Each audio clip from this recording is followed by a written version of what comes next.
വാസ്തവത്തിൽ ആ ഫയലിന്റെ കാര്യത്തിൽ എന്താ സംഭവിച്ചത്? ആരുമായിട്ട് എന്തെങ്കിലും ഡീൽ ഉണ്ടായിരുന്നോ? ഡീലിന്റെ ഇടപാടൊന്നും എനിക്കില്ല സർ. എന്ന് വെച്ചാൽ ദേവി എന്താ ഉദ്ദേശിച്ചത്? എനിക്കുണ്ടെന്നോ? ഞാൻ അങ്ങനെ പറഞ്ഞില്ല സർ. വീട്ടുകാർ പലരും കൂടി അറിഞ്ഞിട്ടുള്ള കളിയായത്. ഭർത്താവിനെ തന്ത്രപരമായി നാട് കടത്തി, എന്നിട്ട് ഭർത്താവിനെതിരെ കേസും കൊടുത്തു. കാര്യമെടുപ്പായല്ലോ. പാർട്ടിയുടെ ഇമേജ് പോകുന്ന കാര്യമായത്. തനിക്ക് പ്രശ്നമല്ല. ലോട്ടറി അടിച്ചതുപോലെ കിട്ടിയ സ്ഥാനം. അത് പോയാലെന്ത്, വന്നാലെന്ത്? ഞാനൊക്കെ ഈ പാർട്ടിയെ നട്ട് നനച്ച് വളർത്തിയതിൽ ഒരാളാ.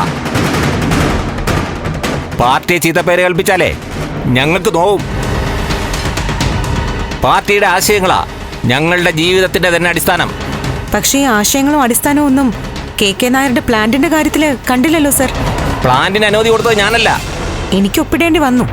പക്ഷെ ആദ്യം മുതലേ സാറിനായിരുന്നില്ലേ ആ പ്ലാന്റിനോട് വല്ലാത്തൊരു താല്പര്യം? അതെങ്ങനെ വന്നു സർ? Shut up. മര്യാദയ്ക്ക് സംസാരിക്കണം. ഞാൻ ആരാന്ന് വെച്ചിട്ടാ തന്റെ ഈ വർത്തമാനം? സ്വന്തം പാർട്ടിക്കാരിയായി പോയി, അല്ലെങ്കിൽ താനെന്റെ തനിനിറം അറിഞ്ഞനെ. 5 ദിവസത്തിനുള്ളിൽ ഫയൽ എന്റെ മുന്നിലെത്തണം. ഇല്ലെങ്കിൽ എന്താണെന്ന് അപ്പം അറിയും.